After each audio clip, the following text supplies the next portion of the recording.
చాలామందికి తెలిసి కూడా తప్పు చేసేది ఏంటంటే ఐటీ ఇండస్ట్రీలో స్పెషల్గా ఒక లాస్ట్ 2-3 ఇయర్స్ నుండి కరోనా టైం నుండి ఎక్కువ మంది చేస్తున్న ప్రాసెస్ ఏంటంటే ఇది తప్పు అని తెలిసి కూడా దానికి ఎక్కువగా ఇంట్రెస్ట్ చూపిస్తున్నారు. అదేంటంటే ప్రాక్సీ చేయించుకోవడం కానీ ఆర్ బ్యాక్ డోర్ ద్వారా వెళ్ళడం అని ఈ ప్రాసెస్ ఎక్కువ మంది సెలెక్ట్ చేసుకున్నారు. ఇవి నిజంగా ఇప్పుడు కూడా ఇంకా ఉన్నాయంటే కంపేర్ టు ప్రీవియస్ ఇయర్ కొంచెం తక్కువే, ఎందుకంటే అంత strict rules strict hiring process ఉంది కాబట్టి ఎంఎన్సీ కంపెనీస్ నుండి. బట్ ఇంకా స్టిల్ చాలామంది ఈ ప్రాక్సీలైనా ఎక్కడైనా జెన్యూన్గా దొరుకుతాయా అండ్ బ్యాక్ డోర్స్ ఎక్కడైనా జెన్యూన్గా దొరుకుతాయని ఇంకా వాటి కోసం సెర్చ్ చేసే వాళ్ళు ఎక్కువ మంది ఉన్నారండి.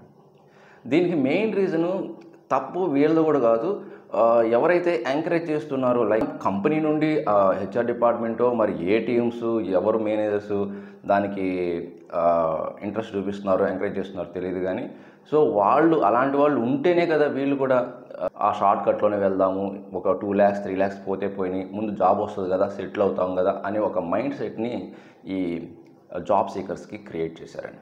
రాంగ్ రూట్ అని తెలిసి కూడా షార్ట్ కట్ అని తెలిసి కూడా వెళ్తున్నారు. ఎందుకంటే అది ఇప్పుడు మీకు 10 times-లోంచి 2 times మాత్రమే అది వర్కౌట్ అవుతుంది. మిగతా 8 peopleకి అది లాస్ అయ్యే ఛాన్స్ ఉంది. ఎందుకంటే వర్క్ తెలియకుండా డైరెక్ట్గా నాకు జాబ్ కావాలని వెళ్తుంటారు చూడండి, వాళ్ళకైతే అసలు 100% జాబ్ లాస్ అయ్యే అవకాశం ఉంటుంది. వాళ్ళకి అసలు ఏం తెలియదు, నాలెడ్జ్ లేదు, బట్ నాకు జాబ్ కావాలి, నేను సెటిల్ అవ్వాలి, వాళ్ళకి మ్యాక్సిమం వెళ్ళిపోతుంటుంది. వాళ్ళ ప్లాన్లు ఏంటంటే నేను సపోర్ట్ తీసుకుంటాను అది తీసుకుంటాను అంటుంటారే కానీ ఆ సపోర్ట్ దొరికి అతను ఎప్పుడు హ్యాండ్ ఇస్తాడో ఎవరు తెలియదు. సో జాబ్ లాస్ అవకాశాలు ఎక్కువ ఉంటాయి. ఈ వీడియో యొక్క మెయిన్ కంటెంట్ ఏంటంటే still proxies and back doors రన్నింగ్లో ఉన్నాయంటే ఇంకా 20-30% ఇంకా ఇవే రన్నింగ్లో ఉన్నాయండి. బట్ ఇది నిజంగా కరెక్టా అంటే ఎవరు కరెక్ట్ అని చెప్తారండి. ఎందుకంటే ఇది 100% సక్సెస్ రేట్ రాదు. ఓకే, సో ఎక్కువ మంది వాళ్ళ మనీని లాస్ అవుతూనే ఉన్నారు. అండ్ ఇది ఇల్లీగల్ కూడా, ఇది లీగల్ కాదు. మరి మీ ఒపీనియన్ ఏంటి, దీనికి వెళ్ళొచ్చా లేదనేది మీరు అడగచ్చు. సో నేను ఒకటే చెప్తున్నాను, ఇది ఆల్రెడీ చెప్పాం కదా, వాళ్ళకి టర్మ్స్ అండ్ కండిషన్స్ పాలసీస్ ప్రకారం అయితే ఇది ఇల్లీగల్. ఓకే, ఇది చేయడం కూడా కరెక్ట్ కాదు. నాతో చాలామంది డిస్కస్ చేసిన తర్వాత కూడా నేను ఒక అనాలిసిస్ చేసింది ఏంటంటే ఎక్కువ మంది దీనివల్ల లాస్ అయిన వాళ్ళు ఉన్నారు, మనీ లాస్ అయిన వాళ్ళు ఉన్నారు. ఎందుకంటే చాలా fraud institutions, fraud people, fraud friends కూడా రిలేటివ్స్లో కూడా ఎక్కువ మంది నా దగ్గర రీచ్ అయిన వాళ్ళు రిలేటివ్స్ ద్వారా ఎక్కువ మంది మోసపోయిన వాళ్ళు ఉన్నారు. అండ్ ఇన్స్టిట్యూషన్స్ కూడా ఫ్రాడ్ ఇన్స్టిట్యూషన్స్ ఉంటాయి, మేము జాబ్ ఇప్పిస్తామని చెప్పి వాళ్ళు అడ్వాన్స్గా ఎంతగానో తీసుకొని ఓకే ఆ ప్రాక్సీలు చేపిస్తామని చెప్పేసి వాళ్ళని మిడిల్లోనే వాళ్ళకి రోజు టైంపాస్ ఏదో ఒకటి చేపిస్తుంటారు కానీ వాళ్ళకి అసలు జాబ్ ఇప్పించలేని వాళ్ళు చాలామంది ఉన్నారు. అలాంటి ట్రైనింగ్ ప్లాట్ఫామ్స్ ఉన్నాయి అండ్ పీపుల్స్ ఉన్నారు. ఓకే, సో ఎంత చెప్పినా కూడా ఎన్నో వీడియోస్లో చాలామంది యూట్యూబ్ క్రియేటర్ చెప్పినా కూడా ఇది కరెక్ట్ కాదు, ఈ షార్ట్ కట్ అనేది రాంగ్ రూట్ అనేది కరెక్ట్ కాదని చెప్పినా కూడా ఇంకా స్టిల్ దానికోసం ట్రై చేసే వాళ్ళు ఎంతోమంది ఉన్నారు. అవునా కదా, కామెంట్ రూపంలో తెలియచేయండి. ఎందుకంటే ఈ 3-4 months ట్రైనింగ్ తీసుకొని ఇంటర్వ్యూస్ క్రాక్ చేయడం నా వల్ల కాదనుకునే వాళ్ళు చాలామంది ఉన్నారు. సో కష్టపడే తత్వం లేదనమాట. అంటే ఈజీగా త్వరగా నాకు ఎంటర్ అవ్వాలి, త్వరగా జాబ్ తెచ్చుకోవాలి అనేది.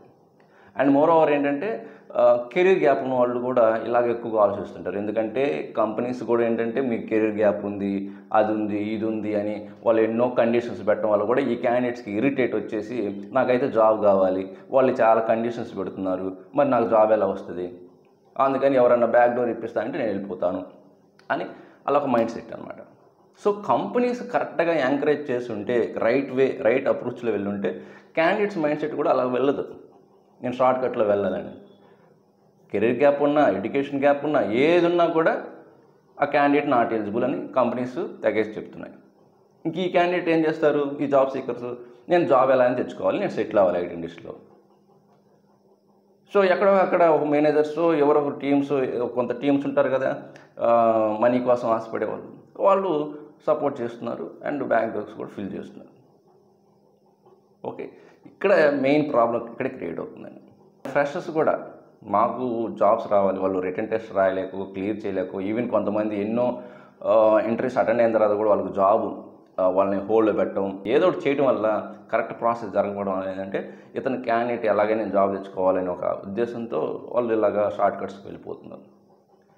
సో ఇన్ని ప్రాసెస్ జరగడం వల్ల ఇది అంతా జరుగుతుందండి. ఎక్కువగా ఈ ప్రాక్సీలని, బ్యాక్‌డోర్ అని తీసుకుంటున్నారు. అండ్ ఈవెన్ వర్కింగ్ ప్రొఫెషనల్స్ కూడా కొంతమంది ఆ ఇంటర్వ్యూస్‌ని ఎక్కువగా క్రాక్ చేయలేక, ఎందుకంటే కొంత డిఫికల్ట్ ఇంటర్వ్యూస్ కూడా చాలా డిఫికల్ట్‌గా ఏవో scenario based real time.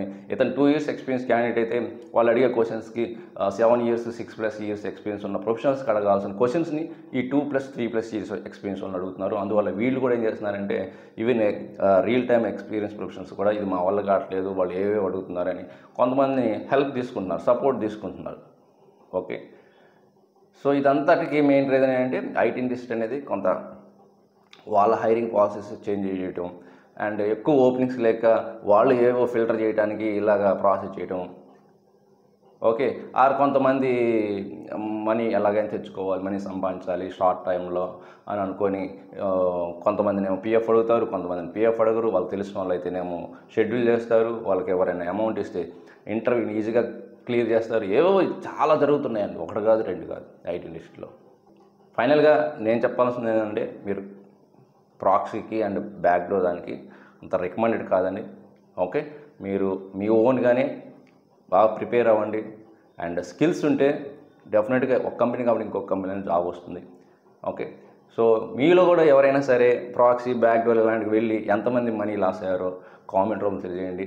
So మీరు అలా కామెంట్ రూపంలో రియల్ ఫ్యాక్ట్ అని చెప్తే చాలామందికి రియలైజ్ అవుతారు, ఇలాంటి ప్రాసెస్కి అప్రోచ్ కాకుండా ఉంటారు. అండ్ వాళ్ళు కూడా వాళ్ళ టైంని, మనీని అండ్ కెరియర్ని సేవ్ చేసుకున్న వాళ్ళు అయి ఉంటారు. ఈ కంటెంట్ నిజంగా హెల్ప్ఫుల్ అనిపిస్తే లైక్ చేసి మీ ఫ్రెండ్స్కి అండ్ సోషల్ నెట్వర్క్ ప్లాట్ఫామ్లో షేర్ చేయండి. చాలామంది హెల్ప్ అవుతుంది. ఇంకొక మంచి యూస్ఫుల్ కంటెంట్ మళ్ళీ వద్దాం. Thank you very much.